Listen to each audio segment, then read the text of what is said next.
evening, all my little buns. Daisy here with you tonight, feeling rather, well, shiny and satiny and ballet-ish, and a little bit of fluffy, because where would you be without being a little fluffy?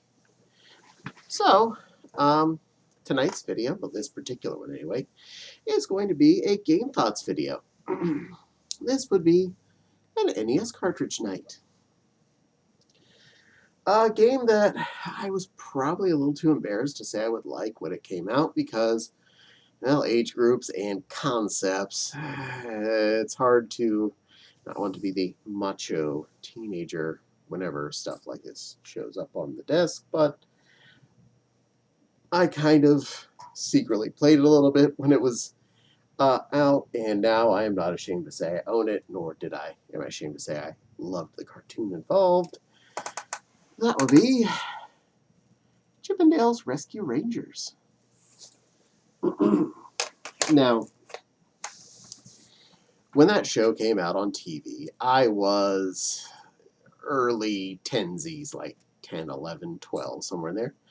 And, well, being boy, it's hard to say you're allowed to like cute Disney cartoons at that age. I know. Me being in a Pink Bunny outfit, saying I was scared to like something when I was a kid, it was a different situation. I was still a kid, and I was still very apprehensive about a lot of things. Kind of gave up on most of that now, being this I consider to be an average Tuesday. Well, it's Friday when we're recording this, but you get what I'm saying. So, Chip 'n Dale's Rescue Rangers on the NES. This game, well, it outdid what it should have been allowed to do. Because it wasn't really a little kid's game. It was actually a standard, normal, regular grade Nintendo game. Not super hard, not like the worst game out there as far as able to be played, but not made anywhere near easy for a younger generation. So that really gives it a plus. Because oftentimes you'd find these cutesy concept games and they'd be just like, oh, press the A button, you win, yay. No. This was still a pretty good, Nintendo grade platformer with throwing boxes and things.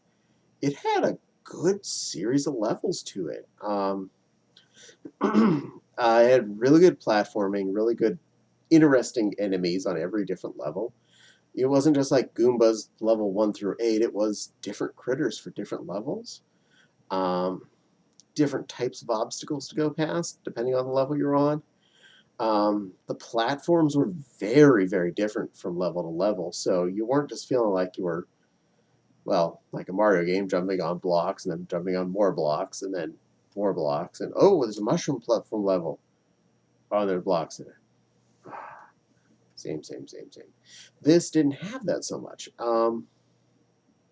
There were a ton of different environmental locations, even per level. Sometimes you'd start off in kind of an alley, and then you'd end up climbing an electrical pole, and now you're jumping on like those springy things that go on the ends of power lines, the really big ones, and then on a power line, and then back on another springy thing, and then onto a power pole. You had a lot of different stuff you were running into, which was neat. The character sprites were awesome.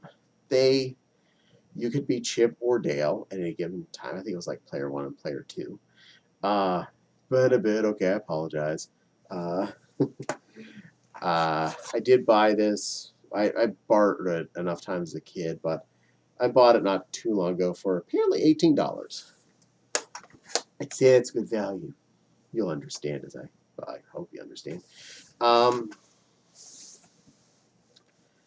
Overall, it really represented the characters. The sprites that you got to be were really representative of Chip 'n Dale. From that specific cartoon, they had their little outfits on from Rescue Rangers. You ran into other characters from the show, your friends, Monterey Jack and Gadget and Zipper, and I believe they were just represented by pixel art, not like as pixel characters, not little sprite characters like you were. Uh, and anytime they were on screen, they were drawn very cleanly, which I liked. It felt like you were looking at someone had drawn them, not someone had tried to create them in the restrictions of Nintendo pixel arts. So that's actually really nice. Not something you see as much. It was, though, a later game in the life of the NES, so I'm guessing programmers are getting better with stuff.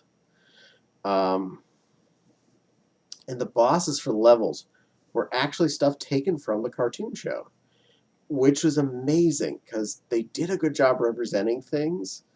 One of the bosses I remember is from, I think, the first episode that actually aired in the United States. Uh, it was this static electricity generating machine made by Dr. Nimnol, and he captured kitties and used brushes and hands to make static. Now, the one in the cartoon show was gigantic. You know, dozens of arms and to do so many kitties at a time. Now, what they had in the game was much smaller scale. It only had a few arms, but it did shoot electricity. It did try and attack you. It felt like a good representation, especially from the limitations of what you would have thought this could have been on a game. Um, and it made you feel like you were playing the TV show, but as a game in true good platforming format. It didn't have too many levels. I don't remember how many it was, but I remember it wasn't super, super long. But every level was very well packed with entertainment, lots of good bad guys in fair levels, lots of interesting obstacles, lots of cool environments, everything feeling like you were scale, well, as close as it could be. Some things were not perfect scale because, well, it's hard to represent things in the size of a chipmunk compared to all environmental objects, but it made you feel like you were that small. And you're running into things like kitchen burners and pots and pans and electrical outlets and whatever stuff in the real world that you would see as a human being just like tiny stuff was great big. And that was nice. It felt like they actually cared about what they were doing. They didn't just slap these characters into just environment D that they had lying around. They made stuff to look right for this game. And especially at this time, this is probably when we got some of our best Disney video game representations. Uh, this was out right around then, not too long before that DuckTales had come out. Uh, and I heard the Tailspin game was actually really good. Not the best one-to-one translation because everybody looked like a head sticking out of an airplane, if I remember right. I never played that one. I've just seen pictures of it, so I can't say too much about it. But this game, really, it felt right. Really tight controls, good jumping mechanics, good effects on the throwing and stuff. Um, all the bad guys looked top-notch. All the good guys looked top-notch. The bosses were challenging but fun and beatable. It was accessible and a game that you could easily sit down and enjoy. Um, it's pleasing to the eye, pleasing to the controller end of it. It is just all around a fun game. Uh, if you spot it lying around at a used location and you have an ability to play a Nintendo game, I highly recommend it. It's really a relaxing, fun platformer if you're into that sort of game. And if you love Rescue Rangers, this is really definitely something that'll be up your bag. Um, I've had a blast with it. I will continue to have a blast with it. Um, I played my Retron, and yeah, it's a good. It's good. So well, that's all my main thoughts about this game. If you have any, please go ahead and leave the comments. I love hearing if you've had experience with this game or any game that I'm talking about on these thoughts things. Let me know if you played it. Let me know if you enjoyed it. Let me know if you hated it. I mean, I can't say every game's for every person. So if you hated it, let me know why. I actually am curious.